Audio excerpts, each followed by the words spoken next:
ओम गुरुर्ब्रह्मा गुरुर्विष्णू गुरुर्देवो महेश्वर गुरु साक्षात् परब्रह्म तस्मै श्री गुरवे नमः।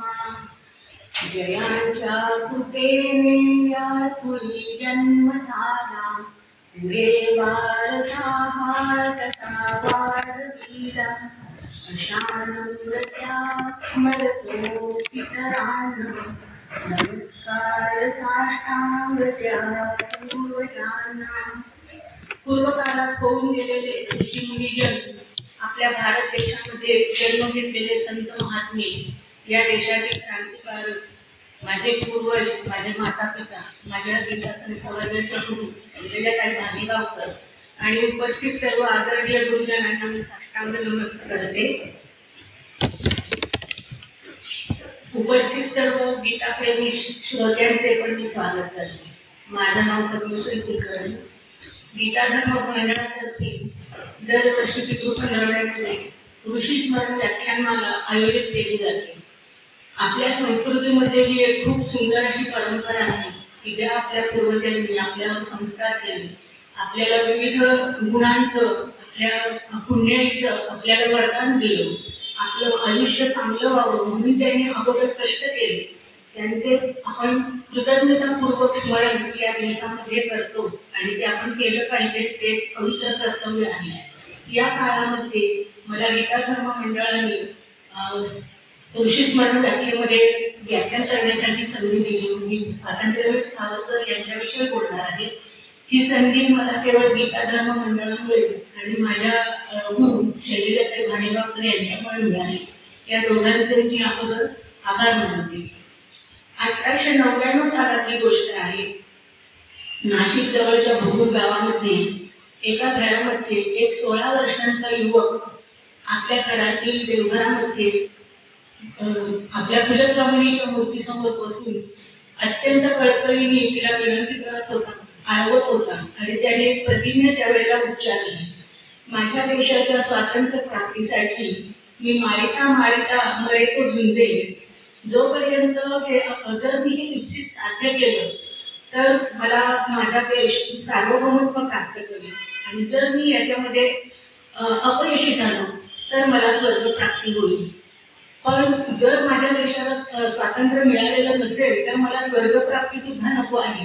मी वारंवार पुन्हा पुन्हा या भूमीमध्ये जन्म घेईल आणि माझ्या देशाला स्वातंत्र्य मिळवण्यासाठी कायम प्रयत्न करत राहील। जोपर्यंत माझा देश स्वतंत्र होणार नाही, माझ्या देशबांधवांना ते सुख लाभणार नाही, तोपर्यंत मी प्रतिज्ञा आणि प्रयत्न करतच राहील।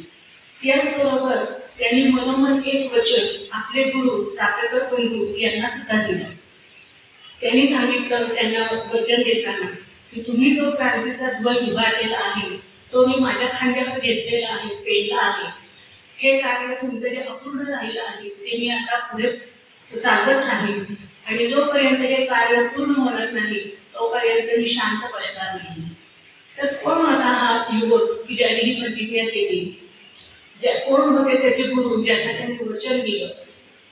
कसली काय झालं होतं म्हणून त्यांनी ही प्रतिज्ञा केली? तर त्या काळी 1896-97 साल होतं ते। तेव्हा भारतामध्ये इंग्रजांची राजवट होती। इंग्रजांच्या जुलमी राजवटीमध्ये भारत देश भरपूर निघत होता। त्यातच भीषण दुष्काळ पडलेला होता। 10 लाखाहून जास्त लोक त्यावेळेला मरण पावले होते। त्याचमध्ये प्लेगची साथ आली आणि शेकडो लोक मरू लागले। या सर्व प्रकारामुळे जनता अगदी त्रासून गेली होती, कोणी मागे राहिलेला नव्हता। अशा वेळेला इंग्रज सरकारने ब्रिटिश साम्राज्यातून म्हणजे इंग्लंडहून एक इंग्रज अधिकारी आणवला, त्याचं नाव रँड, आणि त्याला प्लेग कमिशनर म्हणून पुण्यामध्ये त्याची नियुक्ती केली। तो तिथे आल्यानंतर लोकांना भीक नको पण कुत्रा हवं अशी म्हणण्याची अवस्था झाली, कारण त्यांनी आणि त्याच्या हाताखालच्या लोकांनी पुण्यातील लोकांवर अतिशय अनन्वित असे अत्याचार छळ सुरू केला आणि वाटेल त्याच्या घरात बसावं, ज्याला वाटेल त्याला उपचार करण्याच्या नावाखाली कुठेही घेऊन जावं, त्यात माणसाचा परत पत्ता लागत नसेल, लोकांच्या घरामध्ये त्यावेळेला म्हणजे अशी पद्धत होती की बहुतेक घरांच्यामध्ये शिवाशिव आणखी 16 ओळ पाळलं जात असे. त्यामुळे घरातल्या लोकांना सुद्धा शुचिर्भूत झाल्याशिवाय देवघरात स्वयंपाकघरात प्रवेश नसायचा. पण हे लोक चांगल्याचे बूट चपला घालून देवघरात घुसत देवघर, देवांच्या मूर्ती, पूजेचं सामान सर्व काही मुस्कटून फेकून देत, बांधून ठेवलेली पोथ्या पुराण ग्रंथ आणि पिढ्यानपिढ्या ज्यांचं जतन केले असं हस्तलिखित हे सगळं फेकून देत, स्वयंपाकघरात शिरत अन्न पदार्थ हाताळत, अन्नधान्याची नासधूस करत, घरातल्या लोकांच्या समोर घरच्या प्रत्येक पुरुषाचा अपमान अवहेलना टिंगलटवाळी करत, घरातल्या स्त्रियांच्या अंगावर हात टाकत, या सगळ्यामुळे जनता अगदी त्रासून गेली होती. पण सगळे चुपचाप सहन करत होते.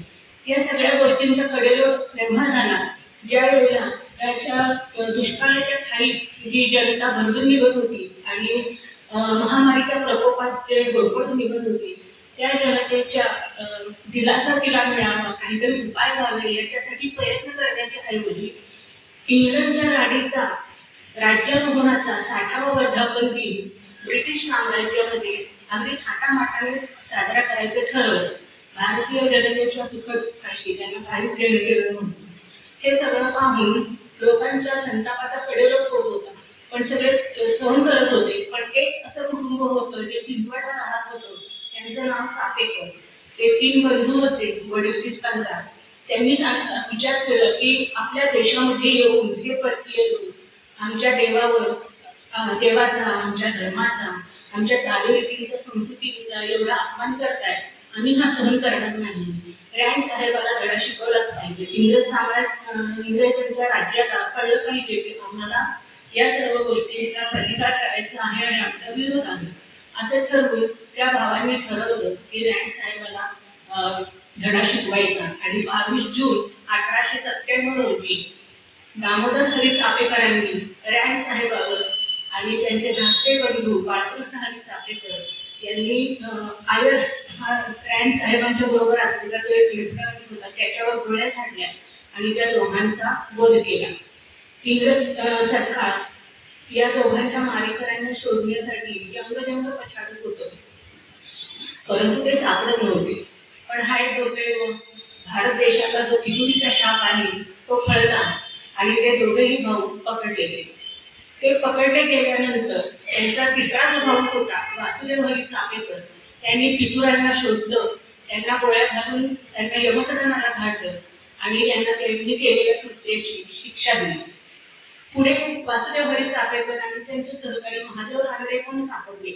त्या तिन्ही भावांना आणि महादेव रानडे यांना ब्रिटिश सरकारने देहांताची शिक्षा दिली. तिघांना फाशीची शिक्षा ठोठावली. एप्रिल 1998 मध्ये अगोदर दामोदर हरी चापेकरांना फाशी दिलं. मे महिन्यामध्ये 8 दिवसांच्या अंतराने अगोदर वासुदेव हरी चापेकर आणि त्यांचे मित्र महादेव रानडे यांना फाशी दिलं आणि 8 दिवसांनी बाळकृष्ण हरी चापेकरांना फाशी दिली. असे हे तिघेजणे भाऊ, या तिघांच्या या फाशीचा सावरकरांच्या मनावर खूप खोलवर परिणाम झालेला होता. पण तो काळ असा होता की त्यावेळेला आतासारखी प्रसार माध्यमं फोफावलेली नव्हती. त्यामुळे कुठल्याही बातम्या लोकांच्या पर्यंत पोहोचायला म्हणजे बराच वेळ जात होता. वृत्तपत्र हे एकच साधन होतं बातम्या कळण्याचं आणि ते सुद्धा रोजच्या रोज छापली जात असत, रोजच्या रोज लोकांना वाचायला मिळत असत असंही सांगता येत नाही. फोन, टेलिव्हिजन, मोबाईल वगैरे तर तेव्हा काही एवढं आपण सहज त्याचा उपयोग केला जात नव्हता आणि त्यांचा शोधही लागला नव्हता. अशा वेळेला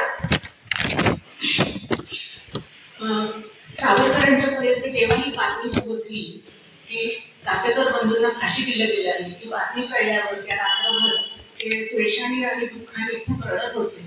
आपल्या आयुष्याचा, आपल्या देशाचा, आपल्या देशबांधवाचा, देशातील परिस्थितीचा त्यांनी पूर्ण रात्रभर विचार केला. मनोमन एक निर्णय घेतला आणि सकाळी त्यांनी आपल्या भगवती कुलस्वामी समोर आठवी सांगितली, ती प्रतिज्ञा घेतली आणि आपल्या गुरुजींना ते वचन दिलं की मी हे क्रांतिकार्य पुढे नेईन म्हणून. असा हा सावरकर आणि चापेकर यांच्यातला संबंध होता.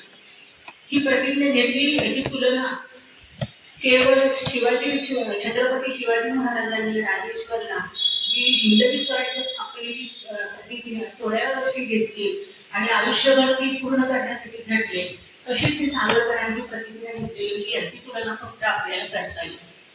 असे हे सावरकर ज्या वेळेला त्यांचा जन्म झाला तो नाशिक जवळ भगूर गावी झाला. त्यांचे वडील दामोदर पंत आणि राधाबाई, काका काकू, 4 भावंड, गणेश बाबाराव सावरकर, स्वतः मधले विनायक उर्फ तात्याराव सावरकर, धाकटे बंधू नारायण उर्फ बाळाराव सावरकर आणि एक बहीण मैनाताई सावरकर. हे त्यांचं एक छोटस एकत्र प्रेमळ कुटुंब होतं.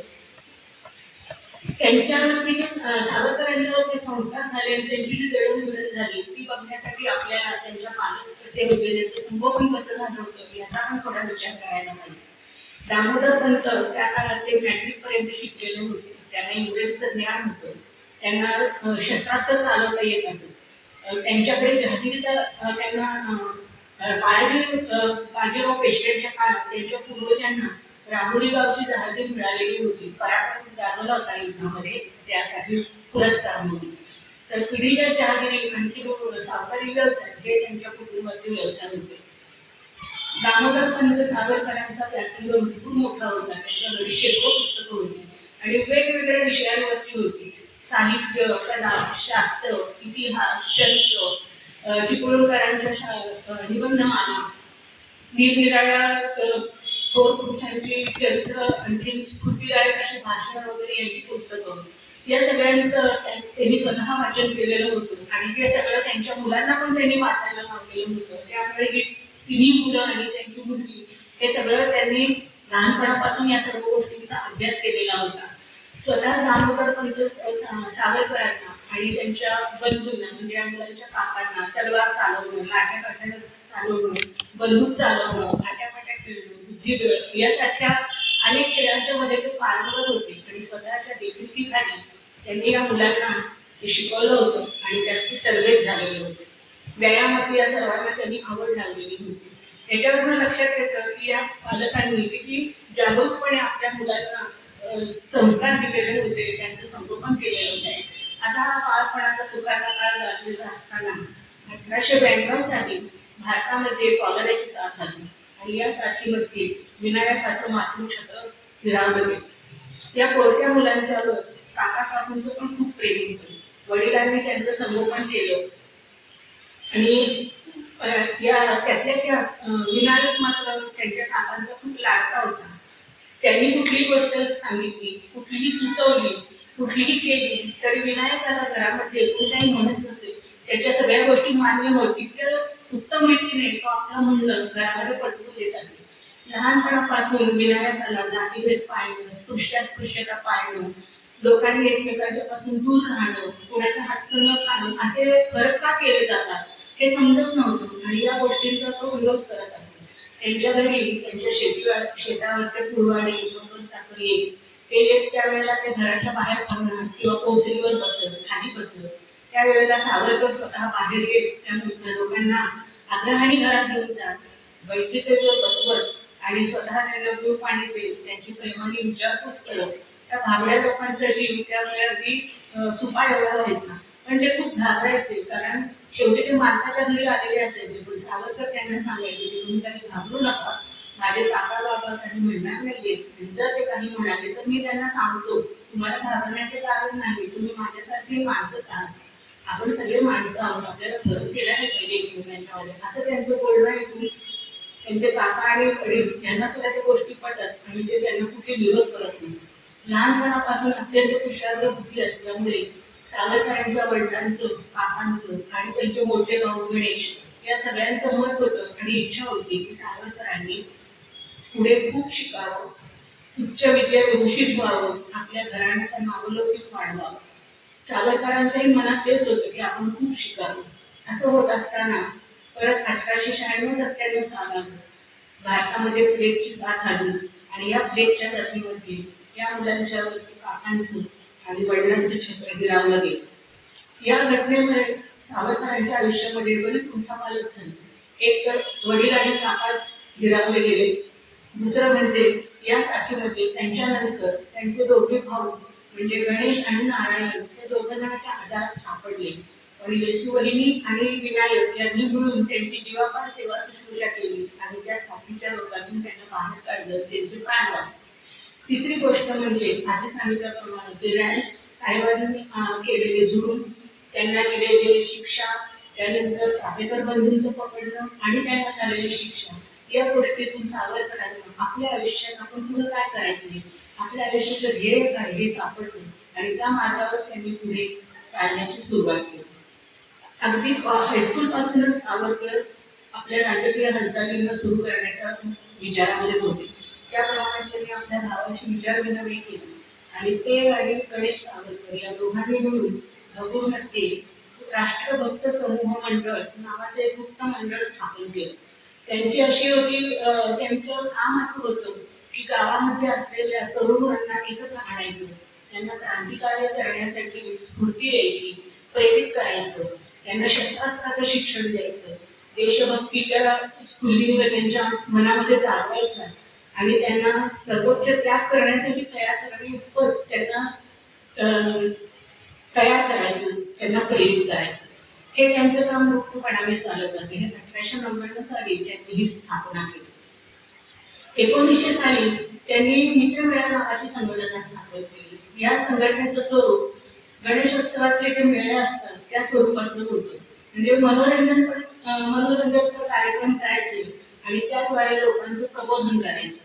त्यासाठी गाण्यांच्या स्पर्धा, भाषणांच्या स्पर्धा, वेगवेगळे खेळ अशातून लोकांना एकत्र केलं जायचं आणि आपल्याला काय म्हणायचं आहे हे सावरकर बंधू लोकांच्या पर्यंत पोहोचवायचे. पण त्यांचं क्रांतिकारकांचं जे जहाल काम होतं ते त्यांचं राष्ट्रभक्त समूह मंडळ तर्फे चालूच होतं. मॅट्रिक झाल्यानंतर सावरकर पुढच्या शिक्षणासाठी पुण्यामध्ये आले. फर्ग्युसन कॉलेजमध्ये त्यांनी प्रवेश घेतला. तिथे आल्यावरती ते जणू काही चुंबक असल्यासारखे लोक त्यांच्याकडे असे आकृष्ट होत असत. त्यांचे गुण, त्यांचं वक्तृत्व, त्यांची ओजस्वी वाणी, त्यांचं तेज, बुद्धिमत्ता या सगळ्या गुणांची लोकांच्यावरती छाप पडत असे आणि लोक त्यांच्या भोवती अगदी गोळा होऊन ते सांगतीचे करायला अगदी तयार होत असत. या वेळेला सावरकर या पुण्यात आले त्यावेळेला त्यांना इथल्या अनेक प्रतिष्ठित नामवंत नेते मंडळींचा सहवास मिळाला, त्यांचे विचार ऐकायला मिळाले. ते स्वतःही भाषण करत असत, सभा गाजवत असत, लेखनही त्यांचं चालू होतं. वृत्तपत्रातनं लेख लिहायचे, कविता लिहायच्या, हे सगळं प्रसिद्ध व्हायचं आणि लोक त्यांना ओळखू लागलेले होते. अशा वेळेमध्ये 1904 साली त्यांनी जसं आपण भगूरमध्ये कार्य सुरू केलं होतं तसं पुण्यात करायचं असं ठरवून अभिनव भारत संघटना नावाची एक संघटना पुण्यामध्ये स्थापन केली. ही संघटना म्हणजे दुसरं काही नव्हतं तर पुण्यातल्या तरुणांना पण क्रांतिकार्यात सहभागी करून घ्यायचं, त्यांना देशभक्तीच्या कार्यामध्ये सहभागी करून घ्यायचं. हे करण्यासाठी त्यांनी जी अगोदर मित्रमेळा आणखी राष्ट्रभक्त समूह मंडळ यांची स्थापना केली होती त्यांचं ते एकत्रित रूप होतं. याप्रमाणे त्यांचं कार्य चाललं होतं. तर अभिनव भारत संघटनेचं ब्रीदवाक्य होतं, भारताची ब्रिटिशांच्या पारतंत्र्यातून संपूर्ण मुक्तता आणि त्यासाठी सशस्त्र क्रांती हेच साधन. हे ब्रीदवाक्य असल्याप्रमाणे त्याच्यावरून आपल्याला कळतं की त्यांच्या संघटनेचे कार्य काय स्वरूपाचं होतं. असं होता होता 1905 साल उजाडलं आणि या परंपरागत पुण्यामध्ये एक अभूतपूर्व अशी घटना घडली. काय झालं तर ऐन दसऱ्याच्या दिवशी पुण्यामध्ये होळी साजरी करण्यात आली आणि होळी कशाची, त्याचे परिणाम काय झाले, कुणी साजरी केली ते आता आपण बघूया. 1 ऑक्टोबर 1905 ला एक सार्वजनिक सभा पुण्यामध्ये आयोजित करण्यात आली होती. त्या काळामध्ये लोकमान्य टिळकांनी सुरू केलेली स्वदेशी चळवळ पण जोरात चालू होती आणि वंगभंगाची चळवळ पण जोरात फोफावलेली होती. अशा वेळेला सावरकरांनी आपल्या सर्व मित्रमंडळींना विदेशी मालावर बहिष्कार आणि स्वदेशीचा पुरस्कार या 2 मुद्द्यावर आपल्याकडे अगदी पूर्ण वळवून घेतलेलं होतं आणि यासाठी वारंवार सभा घेऊन भाषण करून लोकांमध्ये जागृती करण्याचं काम तेव्हा सुरू होतं. आता जी सभा त्यांनी 1 ऑक्टोबरला आयोजित केलेली होती ती नजी केळकर, तात्यासाहेब केळकर यांच्या अध्यक्षतेखाली पूर्ण होत होती. अनेक वक्त्यांची भाषणं झाली पण त्यामध्ये 22 वर्षाचा एक तरुण असं काही बोलला की सगळे श्रोते अगदी स्तिमित होऊन गेले, त्याच्या तेजाने निघून गेले. काय तो म्हणाला तर त्यांनी सांगितलं, विदेशी मालावर बहिष्कार करायचा, स्वदेशीचा पुरस्कार करायचा, एवढंच नाही तर विदेशी कपड्यांची आपण होळी करूया. हे ऐकून सगळे तरुण अगदी थरारून गेले आणि त्यांनी ताबडतोब त्या सगळ्या बेटांना पाठिंबा दिला आणि आपण करूया असा मुद्दा उचलून धरला. पण अध्यक्षांचा या सगळ्या प्रकाराला विरोध होता, त्यांना ते पटलं नव्हतं. ते म्हणाले, विदेशी कपडे आपण असे जाळून नाही टाकायचे, ते कोणाला तरी आपण देऊयात, गोरगरिबांना, अपंगांना, गरजूंना ते देऊयात. पण सावरकरांनी त्यांना नम्रपणे तिथंच तरी सांगितलं की आपण जर विदेशी मालावर बहिष्कार टाकायचा म्हणतो आहोत, तर हे कपडे आपण दुसऱ्यांना कसे वापरायला द्यायचे? असे दिलं तर तो बहिष्कार कसा होईल? बहिष्कार म्हणजे ते कुणीच नाही वापरायला पाहिजे, ही एक गोष्ट. आणि दुसरं म्हणजे की या मालाची, या कपड्यांची जर आपण होळी केली तर त्यामुळे इंग्रजांच्या राज्यात राणीच्या सिंहासनापर्यंत या होळीच्या ज्वाळा आणि धग पोहोचेल. जगात आपला आवाज सगळ्यांना ऐकू जाईल आणि आपलं म्हणणं काय आहे याकडे जगातल्या लोकांचं लक्ष वेधलं जाईल. म्हणून हे आपल्याला करायलाच हवं आहे. तरुण तर सर्व त्यांच्या बाजूने तयार होतेच, पण लोकमान्य टिळक तेव्हा पुण्यात नव्हते. ते आल्यानंतर आपल्या सहकाऱ्यांच्या सह सावरकर लोकमान्य टिळकांना भेटायला गेले. छत्रपती शिवाजी महाराज हे तर सावरकरांचं दैवत होतं. लोकमान्य टिळक आणखी चापेकर बदलून गुरुस्थानी मानायचे. त्यांच्यावरती मॅझिनी या इटालियन क्रांतिकारकाच्या विचारांचा खूप प्रभाव होता. तसेच रशियन आणि आयर्लंडचे क्रांतिकारक यांच्यावरही त्यांच्या विचारांचा खूप प्रभाव होता. हे असताना सावरकरांनी लोकमान्य टिळकांना भेटून सांगितलं, आपला बेट सांगितलं, आम्ही असं असं करायचं म्हणतो आहोत, तर तुमचं मत काय आहे? तुम्ही त्याला मान्यता द्यावी अशी आमची इच्छा आहे. सावरकर म्हणाले, ठीक आहे. ते म्हणाले, पण मग तुम्ही पण आमच्या कार्यक्रमात सहभागी व्हाल आणि तुम्ही आम्हाला काही मार्गदर्शन तर सांगावं अशी आमची विनंती आहे. ते ऐकून लोकमान्य टिळक म्हणाले, अशी छोटी मोठी म्हणजे शेकोटी पेटून काही उपयोग नाहीये. जर धडधडून पेटणारी होळी असेल तर मग मी नक्की येईल. सावरकरांनी हे आव्हान पेललं आणि त्यांनी आपलं संघटन कौशल्य कामाला लावलं, आपल्या सगळ्या मित्रांना कामाला लावलं आणि अवघ्या 4-5 दिवसात ती गाडाभर कपडे गोळा झाले. ते कपडे वाजत गाजत मिरवणुकीने दगडी पुलाजवळच्या एका मोठ्या शेतात आणण्यात आले. त्याची होळी रचण्यात आली आणि त्या होळीला पेटवून देण्यात आली. जेव्हा ती मिरवणूक आणली त्यावेळेला कार्यकर्ते, परांजपे, लोकमान्य टिळक यासारखी थोर नेते मंडळी सुद्धा त्या मिरवणुकीमध्ये सामील झाली होती. होळी पेटल्यानंतर टिळकांनी सांगितलं, आता होळी जर पेटली, आपल्याला जी सभा घ्यायची आहे ती घ्यायला आपण दुसरीकडे जर होळी तिथे सभा घेऊ आणि तिथे भात घेऊया. खरं तर लोकमान्य टिळक म्हणजे सावरकरांचे गुरु. त्यांनी नम्रपणे आपल्या गुरुजींना पण ठामपणाने सांगितलं. त्यांनी सांगितलेलं सगळं मान्य नाही केलं. ते म्हणाले, तुम्ही म्हणताय ते मला स्वतःला पटत नाही. आपली सभा जी आहे ती या पेटलेल्या होळीच्या पार्श्वभूमीवरच व्हायला पाहिजे. कारण समोर बसलेले श्रोते ज्या वेळेला भाषण ऐकतील आणि मागे त्यांना होळी पेटलेली दिसेल, त्या दृश्याचा त्यांच्या डोक्यावर, त्यांच्या मनावर एक कायमचा ठसा उमटेल. त्यांना वेगळं असं सांगावं नाही लागणार की तुम्ही स्वदेशीचा पुरस्कार करा, विदेशी मालावर बहिष्कार टाका. त्यांना आपोआपच ते त्यांच्या मेंदूमध्ये ते अगदी पक्क होऊन जाईल आणि आपल्याला जे पाहिजे ते होईल. टिळकांना पण ते पटलं आणि त्या होळीच्या पार्श्वभूमीवरती सभा पार पडली. त्या सभेबद्दल आणि त्या काळात सावरकरांनी जे बोललं आहे त्याबद्दल टिळकांनी पुढे नंतर सांगितलं की सावरकरांची भाषणं कायमस्वरूपी लक्षात राहण्याजोगी असतात. हे मी आता तुम्हाला सांगतो आहे असं त्यांनी त्यावेळेला कबूल केलेलं होतं. ही होळी झाली, त्याचे पडसाद सगळ्यांना वाटत होतं. त्याप्रमाणे इंग्रजांच्या राज्यापर्यंत पोहोचले. सगळीकडे त्यांनी कुणी उदो केला, कुणी विरोध केला. या घटनेमुळं सावरकर इंग्रजांच्या डोळ्यामध्ये अगदी खड्यासारखे फुटू लागले. पण सरकारच कशाला, पुण्यातही असे अनेक लोक होते की ज्यांना हे मत पटत नव्हतं. त्यांना सावरकरांचं हे कपडे घालणं, सभा घेणं किंवा इंग्रजांच्यासाठी असा विरोध दाखवणं हे पटत नव्हतं. ते लोक इंग्रज राज्याच्या बाजूने होते. त्यांना असं वाटत होतं इंग्रजांचं राज्य आलं आहे म्हणून भारतामध्ये एवढ्या सोयी सुविधा झाल्या, सुधारणा झाल्या, इथे शिक्षणाचा प्रसार झाला, तर काय वाईट झालं. म्हणून त्या सगळ्यांनी एक सार्वजनिक सभा घेतली आणि त्या सभेमध्ये सावरकरांचा आणि त्यांच्या या सर्व घटनांचा निषेध केला, वृत्तपत्रामध्ये लेख लिहिले आणि त्यांचा निषेध त्यामध्ये दाखवला. या सगळ्या गोष्टी जशा भारतात घडत होत्या तशा त्या वेळेला परदेशातून सुद्धा निषेधाचे फलिते आले होते किंवा नोंद झाली होती, वृत्तपत्रात छापून आले होते.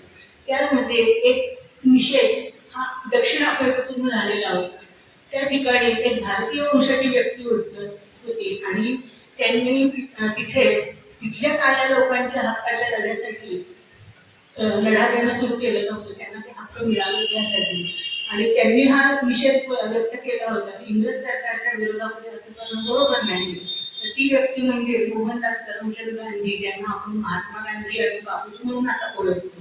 पण गंमत पुढेच आहे, ज्या वेळेला टिळकांचं निधन झालं आणि 1921 सालात महात्मा गांधींच्या हातामध्ये स्वातंत्र्याच्या लढ्याची सूत्र गेली, त्यावेळेला मुंबईमध्ये सावरकरांनी सांगितल्याप्रमाणेच महात्मा गांधींनी सुद्धा विदेशी कपड्यांची होळी केली, जनतेला आवाहन केलं, स्वदेशीचा पुरस्कार केला आणि लोक मग त्यांच्या आवाहनाप्रमाणे जागोजागी विदेशी कपड्यांच्या होळ्या पेटल्या आणि सरकारला अगदी त्यांनी देवमय धर्मठाय करून ठेवलं. पण हेच दिसतं की सावरकरांची दूरदृष्टी अतिशय अचूक अशी होती. त्यांना पुढील घटना काय होतील किंवा त्याचे परिणाम काय होतील याचा त्यांना खूप अगोदरच अनुभव येत असेल. लोकांना त्यांची मतं कळत नसत किंवा पटत नसत, त्यामुळे त्यांच्या विरोधात असणारे लोक त्यांना स्वतःला ज्या वेळेला हे समजायचं आणि पटायचं त्यावेळेला त्यांनीच अनुसरलेला मार्ग आपण स्वतः वापरायला लागायचं. असं बऱ्याच वेळ झालं. सावरकरांनी स्वतः पण 2-3 वेळा असं सांगून ठेवलेलं होतं की तुम्हाला मी जे सांगतो आहे ते आत्ता पटणार नाही, पण एक वेळ अशी येईल ती कधी येईल ती माहिती नाही. 10-20 वर्षांनी येईल, 40-50 वर्षांनी येईल, 60-70 वर्षांनी येईल, 100 वर्षांनी येईल, पण येईल आणि त्या वेळेला तुम्हाला माझे विचार पटतील आणि तुम्ही म्हणाल की मी सांगत होतो ते बरोबरच होतं. 1906 साल झालं आणि सावरकर पुढच्या शिक्षणासाठी लंडनला जायला निघाले. लोकमान्य टिळकांनी श्यामजी कृष्ण वर्मा यांच्याकडे शब्द टाकला आणि त्यांचे प्रस्तुत केलेलं इंडिया हाऊस या ठिकाणी जाऊन सावरकर बॅरिस्टरीचा अभ्यास करायला लागले. पण लंडनमध्ये जाऊन सुद्धा त्यांचं क्रांतिकार्य चालूच होतं. मुळात अभ्यास करणं हे होतंच, पण त्याच्या मागचा गुप्त हेतू असा होता की आपल्या इंग्रजांच्या राज्यात जाऊन म्हणजे सिंहाच्या पुढे जाऊन त्याला युद्धाला ललकारावं अशी एक सुप्त इच्छा त्यांच्या मनात होती. म्हणून त्यांनी ठरवलं की आपण आता लंडनला जायचं आणि तिथं जाऊन आपलं क्रांतिकार्य करायचं आणि लवकरात लवकर इंग्रजांचं राज्य आपल्या देशातून लयाला जायला पाहिजे असं कार्य तिथं करायचं. तिथं गेल्यानंतर त्यांना तिथे मदनलाल धिंगरा, सेनापती बापट यासारखे मित्र भेटले, ज्यांच्या सहकार्यानं त्यांनी आपलं क्रांतिकार्य सुरू केलं. हे कार्य चालू असताना त्यांचं लेखनही चालू होतं. तिथे त्यांनी विजयादशमीचा उत्सव, शिवजयंती उत्सव, गुरु गोविंद सिंगांची जयंती, नवरात्र उत्सव यासारखे उत्सव घडवून आणले, लोकांना मुद्दाम एकत्र आणलं आणि हे सगळे उत्सव लक्षात येईल आपल्या की ते पराक्रमाशी संबंधित आहे. फक्त त्याच्यामध्ये पौराणिक किंवा देवाधर्माचं असं नाही, कुठल्या तरी पराक्रम झाल्यानंतर आपण हे साजरे करतो याची आठवण केली जाते, अशा स्वरूपाचे त्यांनी उत्सव घडवून आणले. आणि त्याच्याही पेक्षा महत्वाचा म्हणजे 1857ला जो स्वातंत्र्य समर झालेलं होतं त्याचा सुवर्ण जयंतीचा महोत्सव त्यांनी तिथे घडवून आणला आणि त्या कार्यक्रमाला महात्मा गांधी सुद्धा तिथे उपस्थित होते. इंग्रजांच्या राज्यात हा महोत्सव उघड रीतीने करणं शक्य नव्हतं. त्यांनी तो थोडा मुक्त रीतीने केला, पण केला आणि त्याला बऱ्याच लोकांचं सहकार्य आणि सहाय्य पण लागलं. तिथे गेल्यानंतर सावरकरांनी 1857चा स्वातंत्र्य समर हा ग्रंथ लिहिला. हा ग्रंथ लिहिण्यासाठी त्यांना बऱ्याच ठिकाणी लायब्ररीमध्ये वगैरे जाऊन संदर्भ, पुस्तकं, कागदपत्र धुंडाळावी लागत होती. ज्या वेळेला म्हणजे बघूपासूनच त्यांच्यावरती इंग्रज सरकारचं लक्ष होतं, कारण चापेकर बंधूंचा संबंध, त्यांचे मित्रमेळा संघटना, पुण्यात आल्यानंतर त्यांनी केलेली विदेशी कपड्यांची होळी, हे सगळे मुद्दे इंग्रज सरकारपासून लपून नव्हतेच. आणि त्यांनी केलेल्या होळीपासून ते अगदी सरकार त्यांच्यावर पाळत ठेवून होतं आणि सरकारचं आपल्यावर लक्ष आहे हे सावरकरांना सुद्धा माहिती होतं, पण ते डगमगले नव्हते. त्यांचा हे हेतू लक्षात आल्यावर त्यांना लायब्ररीत जाऊन पुस्तकं मिळणं, संदर्भ मिळणं याच्यासाठी बंदी करण्यात आली की लायब्ररीमध्ये प्रवेश बंदी झाली. पण तो सावरकरांचं काम झालेलं होतं. त्यांनी स्वातंत्र्य 1857 स्वातंत्र्य समर हा ग्रंथ लिहून पूर्ण केला. सरकारचं लक्ष होतंच, ग्रंथ लिहून पूर्ण झाला आणि इंग्रज सरकारने ते हस्तलिखित जप्त केलं. त्यावर बंदी घातली, प्रकाशन करायचं नाही, कुणी वाचायचं नाही, कुणी छापायचं नाही. जगाच्या इतिहासात हे पहिलंच उदाहरण असेल की जे पुस्तक लिहिलं गेले, छापलं गेलं नाही, छापण्यावर बंदी आहे, अशा स्वरूपाची घटना घडली.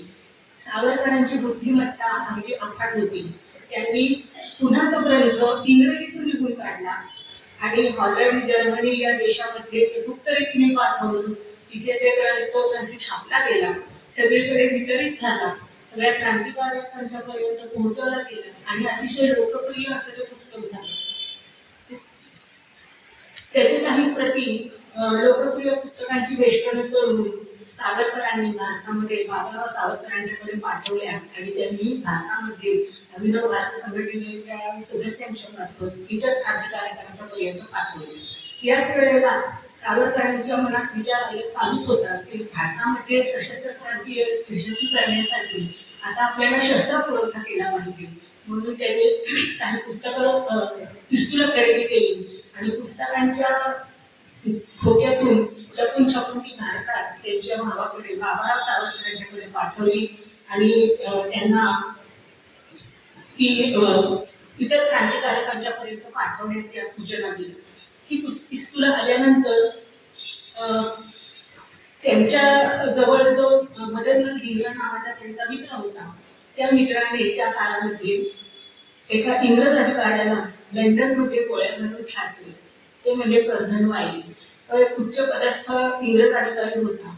इंग्रजांच्या राज्यात जाऊन इंग्रजांच्या अधिकाऱ्याला मारणं हे एक भयंकरच मोठी गोष्ट होती त्या काळामध्ये. त्यामुळे इंग्रज राजवटीवरचा लोकांचा विश्वास म्हणजे नाटकी झाली इंग्रज सरकारची की काय चाललंय, तुमचं कुठं लक्ष आहे. त्यावेळेला मदनलाल धिंग्रांना तिथं पकडलं गेलं आणि त्यांनी आपलं म्हणणं असं मांडलं की मी हे सगळं देशभक्तीसाठी केलं. इंग्रज सरकार भारतामध्ये माझ्या देशबांधवांच्यावरती जे अनन्वित अत्याचार करते, जुलूम करते, त्यांच्या अमानवीय हत्या करते, त्याचा विरोध करण्यासाठी मी हे केलेलं आहे. अर्थातच धिंग्रांना फाशीची शिक्षा ठोठावण्यात आली.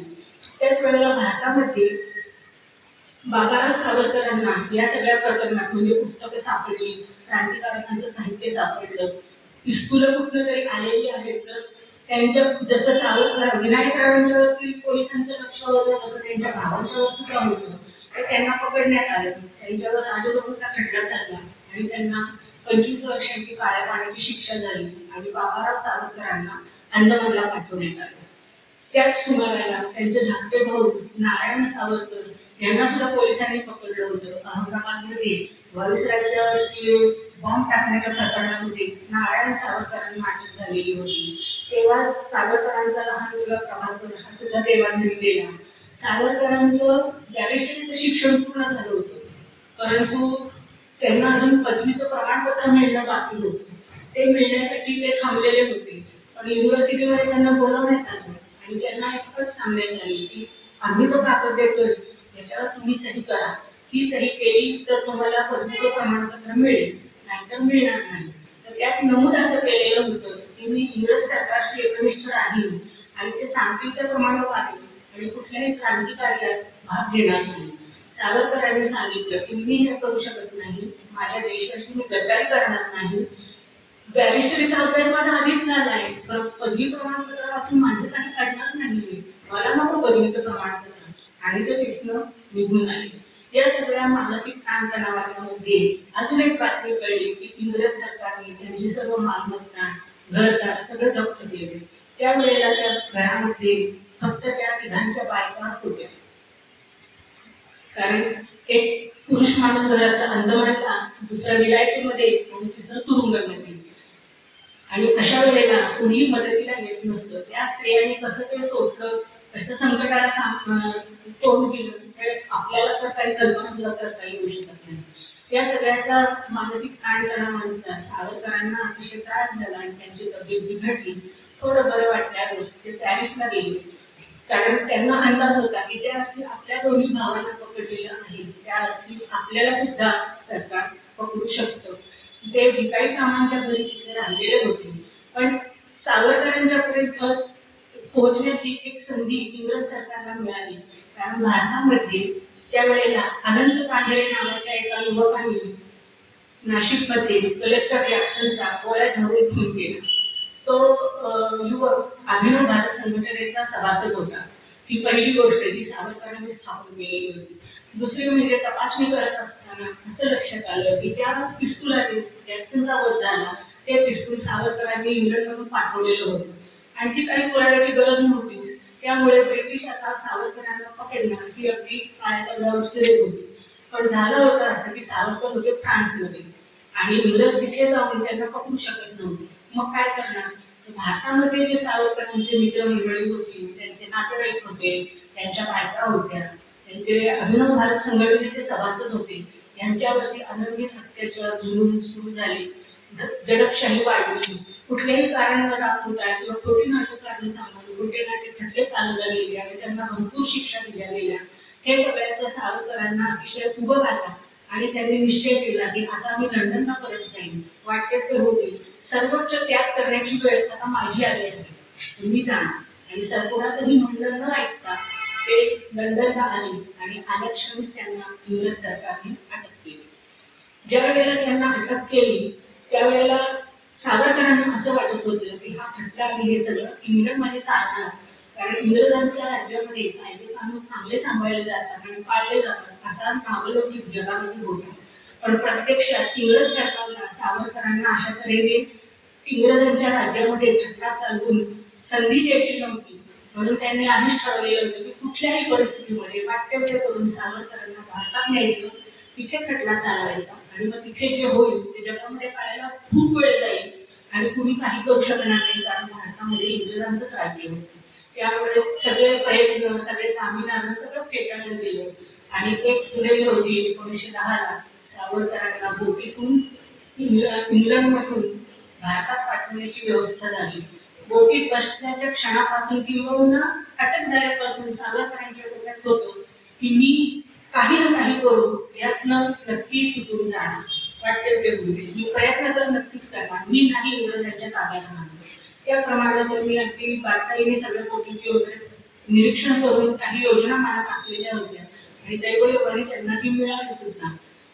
झालं असं की प्रवास चालू असताना बोट एका ठिकाणी थांबली होती आणि सावरकरांच्यावरती लक्ष ठेवायला 4 माणसं होती, 2 इंग्रज अधिकारी आणि 2 शिपाई. त्यांनी विचारलं की बोट का थांबली, कुठं आहोत आपण?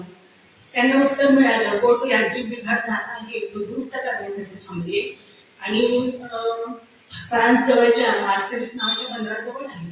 त्यांच्या डोक्यात विद्युत वेगाने चक्र चालू झाली आणि ते म्हणाले हाच क्षण आहे की ज्याचा मी फायदा करून घेऊ शकतो. योजना तर त्यांनी अगदी उत्तम आखली, ती जर पार पडली तर बावन कशी सोनं होतं. दुसऱ्या दिवशी सकाळी त्यांनी आपल्या पहारेकर जो होता त्यांच्यावर लक्ष ठेवणार त्याला सांगितलं मला शौचकूपात जायचं नाही, मला घेऊन चल. ते त्यांना तिथपर्यंत घेऊन गेले, त्यांचे हात मोकळे केले आणि त्यांना आतमध्ये जाण्याची परवानगी दिली. आतमध्ये जाऊन त्यांनी आपल्या अंगाचा कोट काढून दाराच्या काचेच्या तावदांवर ठेवला, खिडकीची काच फोडली आणि त्यातनं सरळ समुद्रात उडी मारली. त्यानंतर त्यांची केबिन आणि समुद्राचं पाणी या जवळजवळ 25-30 फुटांचं होतं. बाहेर काय आहे काच फोडल्याशिवाय माहिती नव्हतं, पण कशालाही न घाबरता, कुठलाही न विचार करता केवळ स्वतःची सुटका करायची आणि ती पण भारताच्या सेवेसाठी, म्हणजे हिंदुस्थानच्या सेवेसाठी करायची, एकच विचाराने त्यांनी हे धाडस केलं. बोट जरी बंदराजवळ होती तरी अंतर होतं, त्यामुळे त्यांना पोहत ते पार करायचं होतं. शिवाय डेकवरची काही माणसं होती जी त्यांनी पाहिलं की कोणतरी समुद्रात पडले, त्यामुळे आरडाओरडा झाला आणि एवढा वेळ झाला तरी आपला माणूस बाहेर येत नाही म्हणून ते बाहेरचे लोकही अस्वस्थ झाले होते. तेवढ्यात त्यांना तो आरडाओरडा कळला आणि त्यांनी वाकून पाहिलं, त्यांना तो उडी मारताना सावरकर दिसले. मग काय सावरकर पोहत आणि इंग्रज सरकारचे शिपाई बोटीतून असा पाठलाग सुरू झाला. सपासप पोहत जात त्यांनी बंदराचा किनारा गाठला, पण बंदर तसं नव्हतं. त्यांना जवळजवळ 15-20 फुटांची भिंत चढून वर जायला हवी होती आणि ती सगळी पाण्याने वगैरे अशी गुळगुळीत झालेली होती शेवाळामुळे. त्यावर चढून त्यांनी बंदरावर भिंतीवरनं आत प्रवेश केला आणि ते धावत सुटले. एक काळा सावळा किडकिडीचा छोटासा दिसणारा माणूस उघडा बंब, अंगावर कपडे नाहीये आणि वाटेल तसा पळत सुटलाय, त्याच्यामध्ये कोणीतरी धावते, हे बघून सगळ्या लोकांना समजेच ना काय चाललंय. सावरकर शोधत होते फ्रेंचांचे कोणी पोलीस आपल्याला सापडले तर बरं होईल. त्यांचा विचार होता की आपण पोलिसांच्या स्वाधीन व्हावं आणि फ्रेंच सरकारचे कैदी बनावं, आणि असे कैदी जर आपण बनलो तर आपल्याला इंग्रज सरकार पकडू शकणार नाही. त्यांचा असं पळताना लक्ष असतं तर त्यांना दिसलं की आहेत काही पोलीस, तिथं ते गेले आणि ते इंग्रजी भाषेतून त्यांना काही समजावून सांगत होते. त्यांना ते काही समजतच नव्हतं. एकतर त्यांना बघून ते आश्चर्यचकित झालं, कोण असं पळत आलं, आणि त्यांना इंग्रजी समजत नव्हतं. तेवढ्या इंग्रज सरकारचे शिपाई आणि अधिकारी तिथे पोहोचले आणि त्यांनी सावरकरांना ताब्यात घेतलं. याच्यामध्ये सावरकरांनी किती अंतर पोहलं किंवा पुढे तर काय झालं याचा विचार नसून त्यांनी जे धाडस केलं, कशालाही घाबरले नाही, हे जास्त महत्वाचं आहे. दुर्दैवाने ते तडीला गेलं नाही तरी पण त्यांचं शौर्य याच्यातून नक्कीच दिसतं. आता त्यांनी एवढं धाडस केलं म्हटल्यावर त्यांच्यावरती कडक बंदोबस्त येणारच होता. सरकार अगदी डोळ्यात तेल घालून एक क्षणभर सुद्धा त्यांना नजरेआड होऊ देत नव्हतं. असं करून त्यांना भारतामध्ये आणलं. भारतात खटला चालला आणि त्यांच्यावर 2 आरोप ठेवण्यात आले होते. एक होता जॅक्सनच्या वधाचा, त्याच्यासाठी शस्त्र पुरवठा केल्याचा, त्याच्या वधाच्या कटात सहभागी झाला, तो शापित झाला आणि त्यांना पहिली जन्मठेपेची शिक्षा झाली. ती 25 वर्षाची जन्मठेपेची शिक्षा झाली. 1910 साली डिसेंबरमध्ये ही शिक्षा झाली. दुसरा खटला चालूच होता. त्याच्यामध्ये असं होतं की भारतामध्ये इंग्रजांचं जे राज्य आहे त्या राज्यामध्ये अंतर्गत कट करून इंग्रजांच्या राज्याच्या विरुद्ध द्रोह केल्यामुळे त्यांना शिक्षा होणार. तोही खटला चालला, आरोप शापित झाला आणि त्यांना दुसरी जन्मठेपेची शिक्षा झाली, तीही 25 वर्ष. या सगळ्या ह्याच्यात असं दिसून येतं की इंग्रजांचं राज्य कितीही कायदेकानूचं असतं, खूप नियमांचं असतं, तरी भारतीयांच्या बाबतीत ते भेदभाव करत होतेच. पण सावरकर म्हणजे त्यांना असे खड्यासारखे समोर नको होते, उचलून त्यांना बाजूला टाकायचं. याच्यातून हे पण दिसतं की ज्या वेळेला एखाद्या आपण असं पाहतो की एखादी व्यक्ती खूपच अशी प्रभावशाली असते की कशावर कळते, तर दुसरा व्यक्ती त्याच्याशी जसं वागतो ते वर्तन कसं आहे त्याच्यावरून ज्याच्याशी वागलं जातं त्या व्यक्तीची थोरवी कळते. ज्या अर्थी इंग्रजांनी एवढं त्यांना 50 वर्षांची शिक्षा दिली, त्या अर्थी काहीतरी सावरकरांच्यात असं होतं की त्याची भीती ब्रिटिश राज्याला वाटत होती. खरं तर असं असतं की एखाद्या व्यक्तीने जर काही गुन्हे केले असतील 4, 5, 3, 4 तर आणि त्यांना जर शिक्षा झाली तर वेगवेगळ्या मुदतीची शिक्षा असेल तर त्यांना सगळ्या शिक्षा एकत्र भोगायला लागतात आणि जी सगळ्यात मोठ्या मुदतीची शिक्षा असते ती भोगली की त्या सगळ्या शिक्षा भोगल्या असं सिद्ध होतं. पण इंग्रज सरकारने सांगितलं की तसं नाहीये, तुम्ही पहिल्या गुन्ह्यासाठी पहिल्यांदा 25 वर्ष शिक्षा भोगायची आणि ती संपल्यावर मग पुढच्या दुसऱ्या गुन्ह्यासाठी पुढचे 25 वर्ष शिक्षा भोगायची, म्हणजे एकूण 50 वर्षांची शिक्षा भोगायची. हा म्हणजे जुलमाचा अगदी कडेलोट होता. पण तरी सुद्धा सावरकरांनी अगदी शांतपणाने निर्धास्तपणे ही शिक्षा ऐकली आणि ते अंदमानला जायला शिक्षा भोगायला तयार झाले. त्या काळात अंदमानची शिक्षा, काळ्या पाण्याची शिक्षा ही अतिशय भयंकर अशी गोष्ट होती. त्या अंदमानची शिक्षा म्हणजे जो माणूस आता गेला तो पुन्हा जन्मात आपल्या डोळ्याला जिवंत दिसणार नाही. गेलेला चित्र दिसणार नाही, कारण तिकडं काय त्याचं झालं हे कळायला काहीच मार्ग नाही. कोण विचारणार, कुणाला विचारणार आणि कोण सांगणार. त्यावेळेला ही जी शिक्षा झाली तर त्यांच्या पत्नी त्यांना भेटायला तुरुंगामध्ये आल्या होत्या.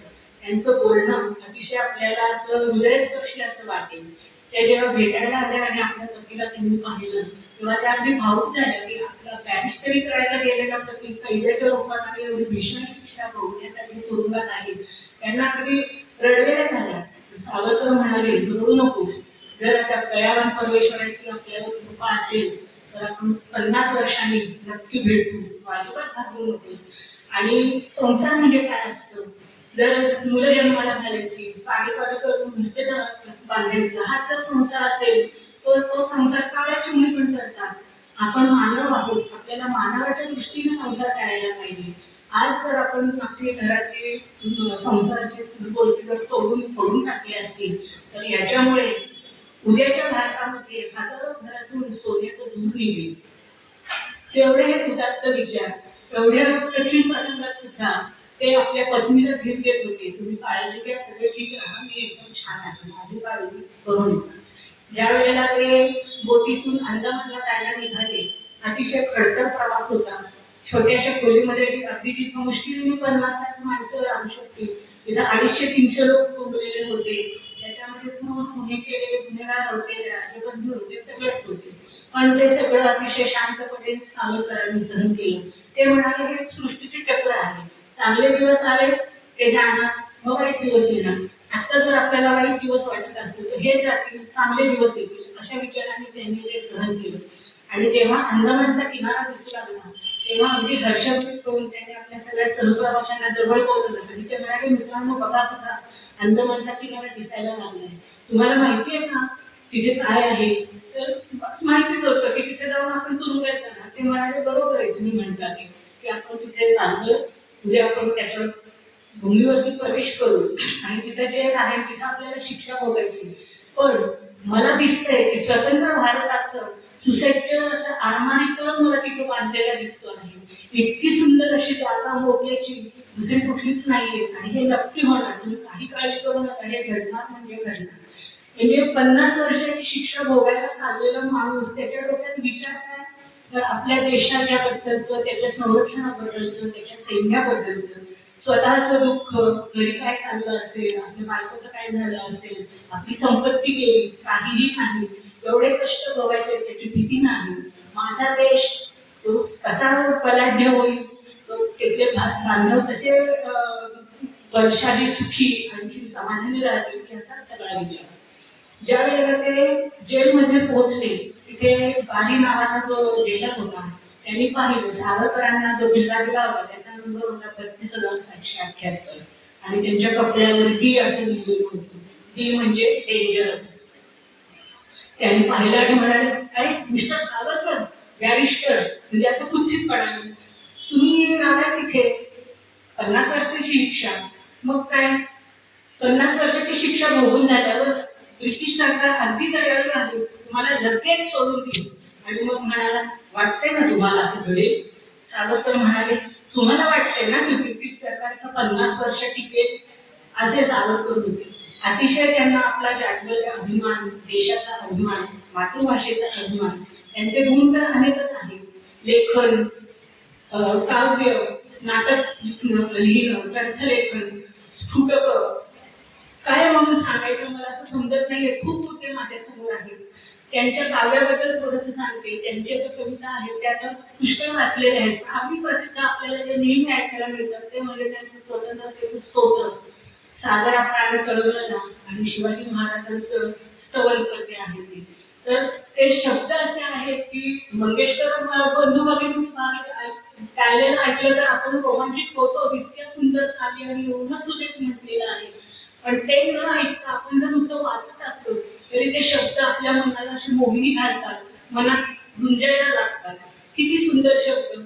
हे अधम रक्त रंजिते सुजन पूजिते स्वतंत्रते, तुझ्यासारखी मरण ते जनन, तुझं वीण जनन ते मरण, तुझं सकल चराचर शरण, किंवा मोक्ष मुक्ती ही तुझीच रूपे, तुलाच वेदांती, स्वतंत्रते भगवती, योगीजन परत ब्रह्म वदती. केवढे सुंदर शब्द आहेत. हृदयामध्ये असं थरथरायला होतं अक्षरशः. सागरा प्राण कळवळला जी कविता आहे ती, त्याच्यात त्यांनी म्हटले, या भूमातेच्या चरण कळा तुझ धुता, मी नित्य पाहिला होता, गुणसुमने मी वेचिले या भावे, की तिने सुगंधा घ्यावे, जरी उद्धरणी मी व्यर्थ, जरी उद्धरणी मी व्यर्थ तिच्या रोजाचा, हा व्यर्थ भार विद्येचा. यासारखे त्यांच्या कविता ऐकून अक्षरशः कधी डोळ्यात पाणी येतं, कधी अंगामध्ये स्फूर्ती आपल्या उसळून येते.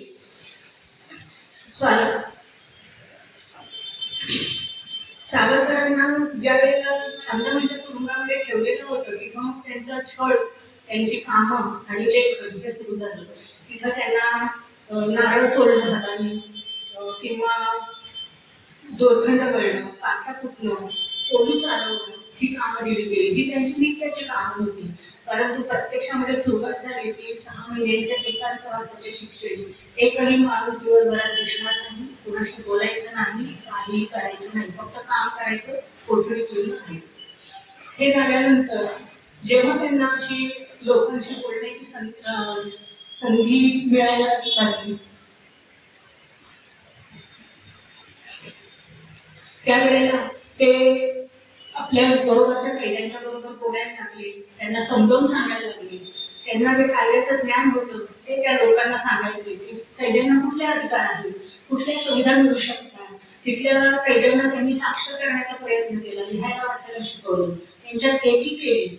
त्यांच्या संघटन कौशल्याचं तिथलं एक अगदी ठळक असं उदाहरण म्हणजे ज्या वेळेला लोकमान्य टिळकांचं निधन झालं आणि ही बातमी जेव्हा सावरकरांच्यापर्यंत पोहोचली, तेव्हा त्यांनी त्यांचं संघटन कौशल्य काय होतं हे दिसत होते. ते स्वतः जरी तुरुंगात असले तरी त्यांना असं वाटतं की टिळकांना श्रद्धांजली म्हणून आपण सर्वांनी एक दिवस उपवास केला पाहिजे. वेगळ्या पद्धतीचं त्यांचं एक संघटनाचं कौशल्य आणखी संपर्काचं साधन म्हणा काय असेल, सगळ्यांच्या पर्यंत निरोप पोहोचले आणि त्यांनी फक्त तुरुंगातच नव्हे तर अंदमान आणि आजूबाजूच्या सगळ्या प्रदेशातल्या गावामध्ये एक दिवसाचा पूर्ण उपवास पाळण्यात आला. याला आपण आता काय म्हणायचं, आपल्याला समोरासमोर माणसं असली तरी संपर्क करता येत नाही, तेव्हा तर तुरुंगात आणि प्रत्येकजण कोठडीत होता तरी त्यांनी हे यशस्वी करून दाखवलं. दुसरा मुद्दा म्हणजे त्यांनी तिथल्या कैद्यांना जागृत केलं की तुम्ही प्रत्येक कैद्याला असा अधिकार आहे, फक्त फाशीचे कैदी सोडून, की त्यांना स्वतःच्या सुटकेमध्ये सूट मिळावी म्हणून याचिका करता येते की माझं वर्तन पाहून मला काही सूट द्यावी, माझी सुटका करावी. त्यांचं ऐकून बऱ्याच कैद्यांनी असे अर्जही केले, सावरकरांनी पण केले. पण बाकीच्या कैद्यांची सुटका झाली, काही जण सुटका होऊन सुटून गेले आणि पुन्हा परत आले. सचिंद्रनाथ सरनेल की त्यांची सुटका झाली होती, क्रांतिकारक म्हणून ते परत आले. पण शेवटपर्यंत ब्रिटिश सरकारने सावरकर बंधूंना मात्र त्यातनं सोडलं नाही. त्यांना सोडलं ते ज्या वेळेला सरकार स्वतःच सेल्युलर जेलचा कारभार आटोपता घेणार होतं त्यावेळेला त्यांना सोडलं आणि त्यांनाच म्हणजे मुक्त कैद्यांना केलंच नाही. रत्नागिरीच्या तुरुंगात 3 वर्ष ठेवलं आणि पुढे 13 वर्ष रत्नागिरीमध्ये स्थानबद्ध म्हणून ठेवलं. त्या 13 वर्षांच्या काळात सावरकरांच्या 2 अटी लागलेल्या होत्या की तुम्ही इंग्रज सरकारच्या परवानगीशिवाय रत्नागिरीच्या बाहेर कुठेही जायचं नाही आणि दुसरी कुठल्याही प्रकारच्या राजकारणामध्ये प्रत्यक्ष किंवा अप्रत्यक्ष सहभागी व्हायचं नाही. या 2 अटी त्यांनी मान्य केल्या आणि त्यांनी विचार केला माझा उद्देश काय आहे की माझ्या आयुष्याचा उपयोग माझ्या देशाच्या सेवेसाठी व्हायला पाहिजे. ठीक आहे, राजकारणात भाग नाही घ्यायचा तर मग मी काय करू शकतो. इथे आपल्याला समाज सुधारक सावरकर दिसतात की त्यांनी अस्पृश्यता निर्मूलन, जातीभेद निर्मूलन, साक्षरता प्रसार, त्यावेळेला जाती जातींच्या मध्ये बोलणं, एकत्र खाणं असं काही होत नसेल, त्यांची एकत्र पंगत सहभोजन करणं, स्त्रियांचं हळदी कुंकू एकत्र करणं यासारखे उपक्रम राबवले. त्यामध्ये त्यांच्या पत्नीने त्यांना पूर्ण पाठिंबा दिला आणि तीही त्यांच्या कार्यात सहभागी झालेली होती. अखिल हिंदू गणपती त्यांनी तिथे गणेशोत्सव साजरा केला. अस्पृश्यांना मंदिरामध्ये प्रवेश मिळत नाही म्हणून त्यांनी आंदोलन छेडलं. काही ठिकाणी प्रवेश मिळाला पण काही ठिकाणी नाही झालं काम. मग त्यांनी एका श्रीमंत गृहस्थाला आवाहन केलं आणि त्यांना सांगितलं तुम्हाला तुमच्याकडे पैसे आहेत आणि तुमचं दान करण्याची वृत्ती आहे तर तुम्ही एक मंदिर बांधला आणि मग एक सुंदरसं मंदिर बांधलं गेलं. त्या ठिकाणी एका अस्पृश्य व्यक्तीच्या हस्ते सावरकरांनी लक्ष्मीनारायणाच्या मूर्तीची प्राणप्रतिष्ठा केली आणि सर्वांना तिथे प्रवेश दिला. रत्नागिरी परिसरातल्या 500 पेक्षा जास्त विहिरी अस्पृश्यांना पाणी घेण्यासाठी खुल्या करून दिल्या.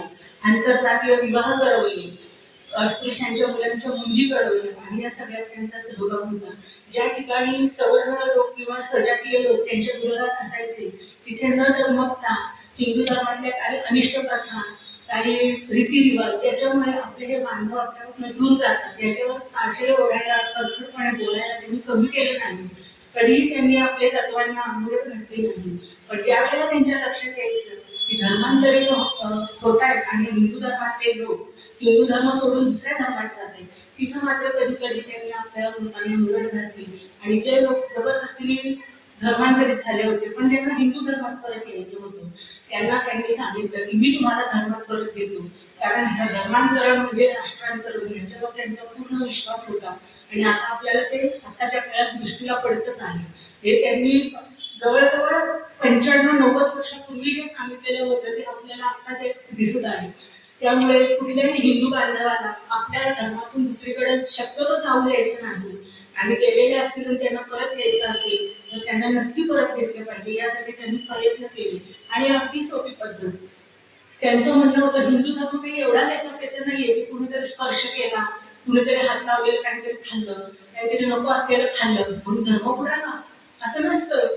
एवढं मी घेतो तुम्हाला धर्मात. आणि इतकी सोपी पद्धत की तुळशीचं पान त्या व्यक्तीला खायला द्यायचं, त्याला म्हणायचं तू जानवं घाल, गायत्री मंत्र म्हणून झालास तू हिंदू. त्यामुळे त्यांच्या कार्यामुळे लोकांना किती आधार वाटत असेल याचा विचार करायला पाहिजे. आताच्या काळात त्यांचे हे विचार आपल्याला तरी धर्माधिष्ठित वगैरे वाटते, तरी पण तो एक मुद्दा बरोबरच आहे. तर अशा या सावरकरांचं मला जे दिसले गुण ते मी अर्धवट स्वरूपातच मांडले, अजून खूप आहेत, परंतु वेळेची मर्यादा आहे. आणखीन मला जे सांगायचं होतं ते माझं सांगून झालेलं आहे. त्यांच्या बऱ्याचशा गोष्टी लोकांना आधीपासूनच माहिती आहे. सावरकर हे असं नाव आहे की ज्यांना लोक विसरू शकत नाहीत. चांगल्या कारणाने असो, वाईट कारणाने असो, निंदा करायसाठी असो, स्तुती करायची असो, त्यांना जाऊन सुद्धा आता 2 वर्षांनी 60 वर्ष होतील, पण लोक त्यांना विसरू शकत नाहीये.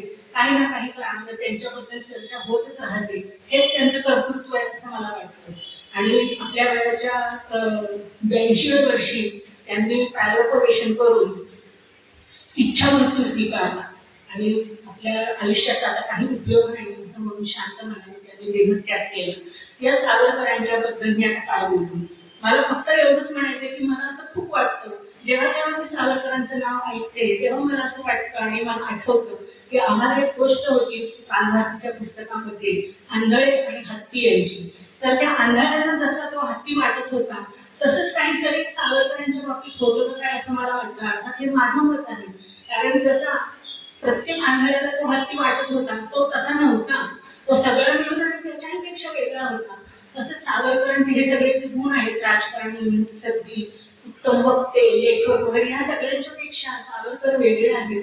त्यांचे विचार त्या काळात पचायला जड होते, रुचायला जड होते, समजायला कठीण होते, आणि अजूनही त्यात काही खूप फरक झालाय असं म्हणता येत नाही. तर त्याचप्रमाणे मला इतकं म्हणायचं आहे की आताच्या काळामध्ये आपल्याला जे स्वातंत्र्य मिळाले हे कोणा एकामुळे नाही मिळालेलं. यासाठी अनेक देशभक्तांनी, क्रांतिकारकांनी, नेते मंडळींनी सर्वोच्च त्याग केलेले आहेत, कोणी कष्ट भोगलेले आहेत. त्यामुळे केवळ आपल्याला त्यांची काही मतं पटत नाहीत किंवा त्यांचे मार्ग पटत नाहीत म्हणून आपण इथे बसून त्यांच्याबद्दल काहीतरी गैर बोलणं, त्यांचे अपमान करणं हे करू नये असं माझं स्वतःचं मत आहे. त्यांच्या काळात त्यांनी ते सर्वोच्च त्याग केले आहे. जे काही त्यांनी केलं त्याचा एकच हेतू होता की भारत देश स्वतंत्र व्हावा. तर त्यासाठी मी हा विषय निवडला आणि मला जे वाटतं ते मी बोलले. नमस्कार.